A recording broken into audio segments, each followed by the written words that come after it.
Hey, Satanico here once again for God Loves Comics. And it has been, once again, far too long since I did a comic haul video. I don't know how long it's been. I think the last video I did had to be probably over 6 months ago, probably longer than that, was the Miracle Man finale reading. But I'm very bad with time. I've had a lot of work to do at various times. I've also had a fair amount of trauma, fatigue, laziness, whatever you want to call it. So, but I've been buying some comics here and there, and so I've kind of got a mixed batch haul here, and I'm just going to jump right into it and tell you some of the prices that I paid. So this is a big one in terms of just historical relevance. I mean, it's the only Fiction House cover I've ever gotten. It's one that I thought was one of the best colored covers I've ever seen. You know, the colors really pop when you see them online. In person, it's a little less impressive, maybe because it's a very low-grade comic, but it's still beautifully rendered, beautifully colored, and I get it for only $6.50. 1952 Fiction House, even low grade. I saw another one online, like on eBay, that was for $10, but it looks like it has a bullet hole in the top of it and tears all over it, and not nearly the cover integrity. So, and then I saw another one for $50. Is barely much better condition than this one. So, getting it for $6.50 is an absolute steal. And I do think if I ever get around to doing my 50 top covers of all, you know, not of all time, but what I have in my collection, this will definitely be one of them. And then I keep racking up the Conans. Now, I don't remember what I paid for this. It is probably about a 4.0, I think. And the reason I don't remember is because I paid $20.50 for a 7.0, which was kind of an upgrade. And so I think I pulled this from my collection and put the 7.0 in there. And intend on selling this. But I don't think I paid too much for it, and it's not a bad-looking copy, and it is Conan number 2, second appearance of Conan, so probably worth. Now, I paid quite a lot for this. This is number 10, obviously, as you can see, but it is very hard to find this comic in really nice grade. They had it listed as 8.0, and I have it as 7.5. I don't remember what my issue with it was, but I paid $35 for it. So, you know, because it had a fair amount of bidding on it, it's very hard to find this issue in this nice of condition. So, paid $35. That's a little steep, but Go Collect has 7.5 for $60, and it has an 8.0 for $90. I mean, those are actual verified sales for 7.5 or 8.0. So either way, whether I could sell it for even the $35 that I paid for it on eBay, I don't know. Maybe not. But for the time being, I'm hanging on to it. Now I get into what was really, really a good deal. Now this is Conan number 14, and that is the first Elric. I probably have 4 issues of this, 4 copies of it at least. I know I have a very high grade, beautiful copy, maybe a 9.4, 9.6. And this is, I've got graded as a 5.5, and this is a steal because this is again one of those things where I saw a lot and they weren't even bagged or boarded. There were just 3 comics, 14, 15, and 16, and not the best picture, and so it's not attracting as much attention as it typically would. And it also just had you know, a buy it now. It wasn't an auction, so it was buy it now for $40.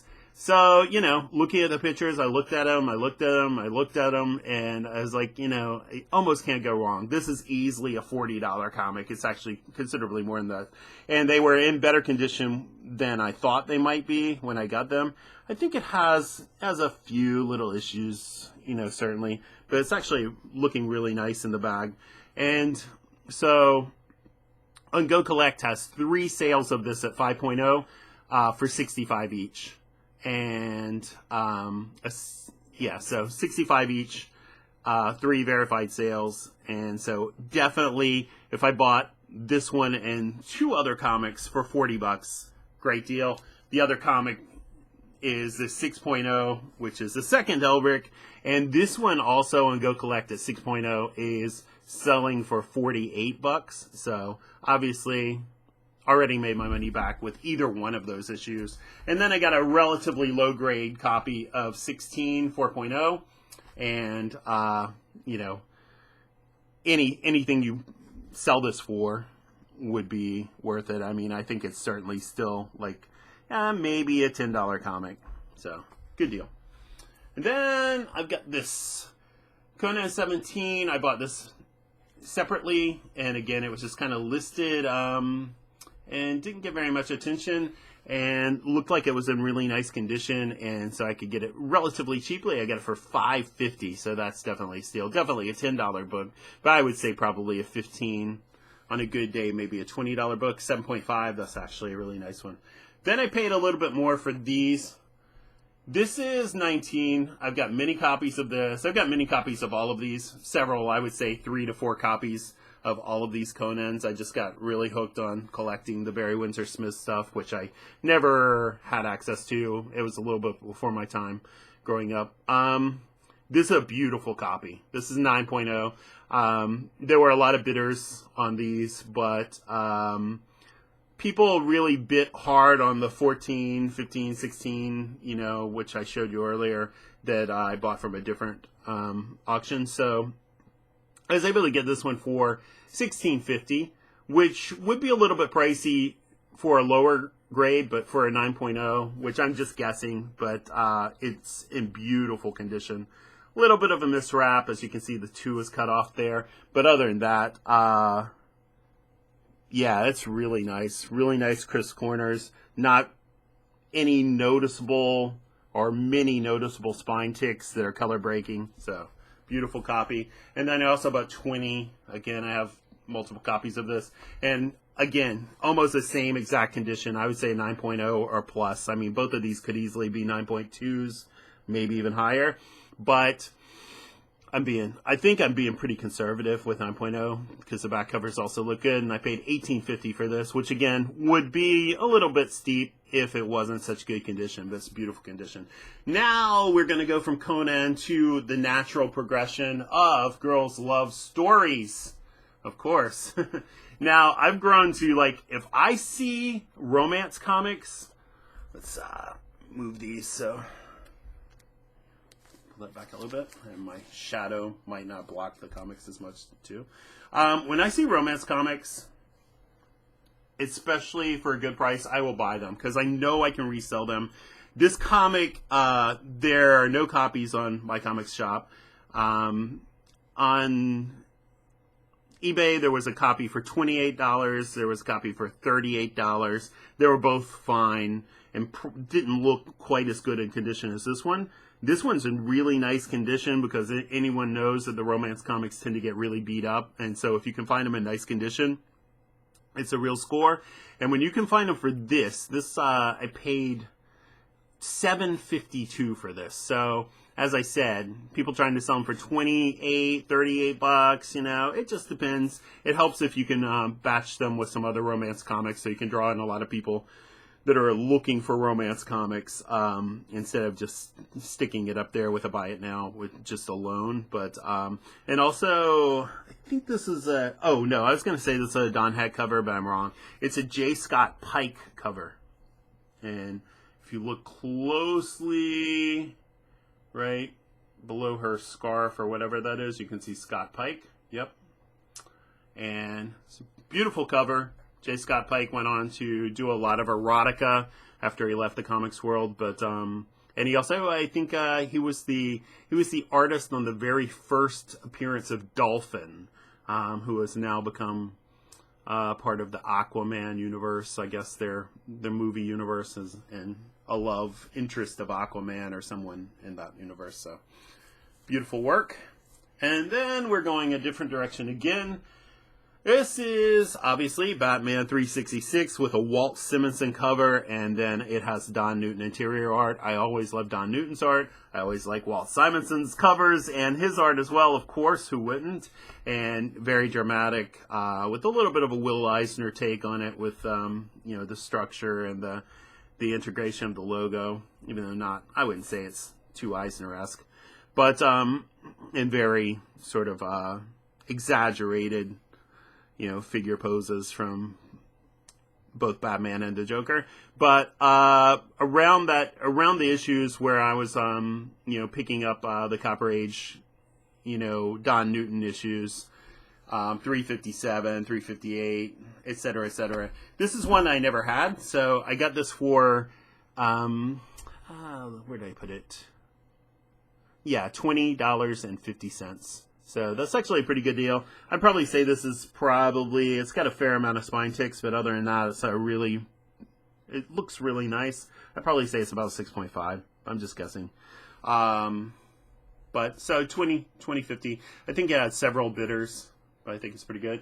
And then I go in a completely different direction, and this is Immortal Hulk #1, and I don't know, LGY number 718 and multiple, variant covers. I think this is just a basic cover, but I paid $28.23 for this.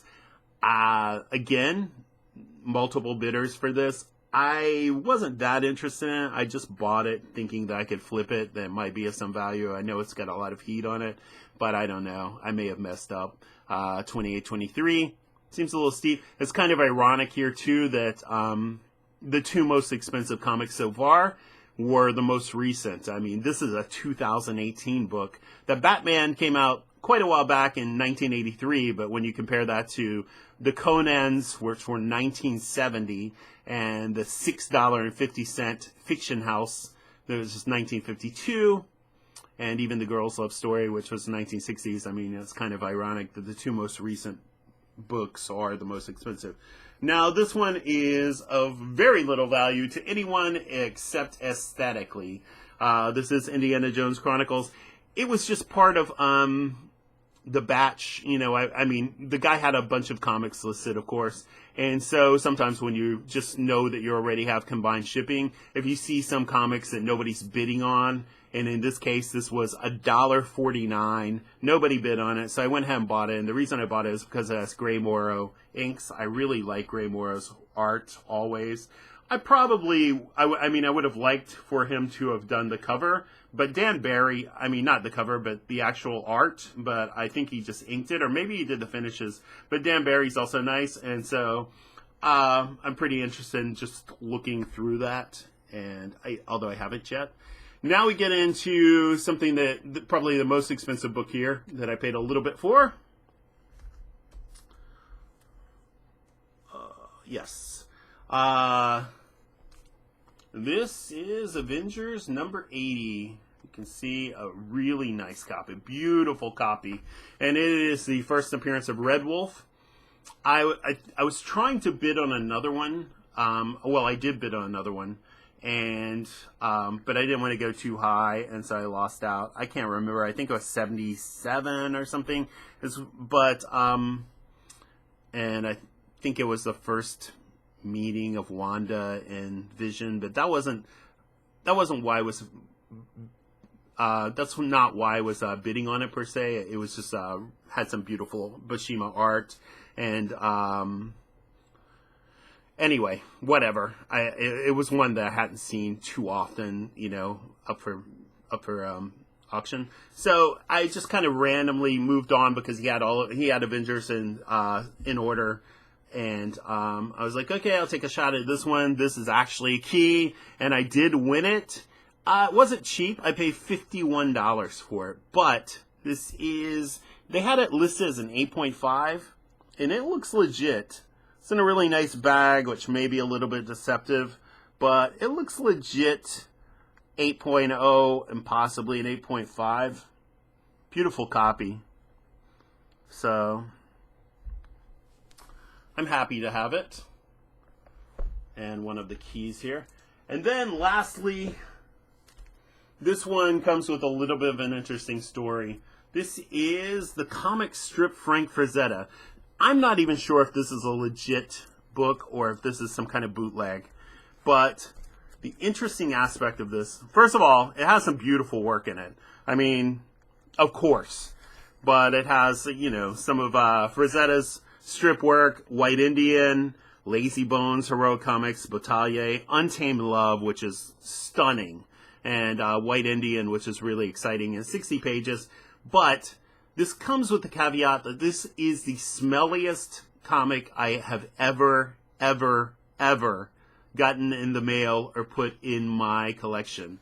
No one peed on it, as far as I know, but it just has such a chemical smell to it, and it was really embedded in the bag and all the packaging. Like, it was packaged in, I think a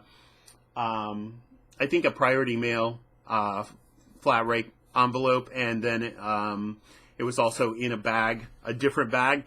I had to take that stuff and I put it in the recycling, which is right next to me, and the stench was so extraordinary. I had to throw it. I had to take it outside, and I put it in this bag. I didn't notice any kind of odor coming off of the actual book, but then since I put it in this bag, now it seems to be seeping in, or it seems to be, you know, I can smell it a little bit through the bag. It's just an incredibly harsh chemical smell. Hopefully not ricin or anthrax, but I think that this was just printed up, and I'm not really sure of the legitimacy of it, but it does have some really nice reprints. I don't know if the quality's really that great.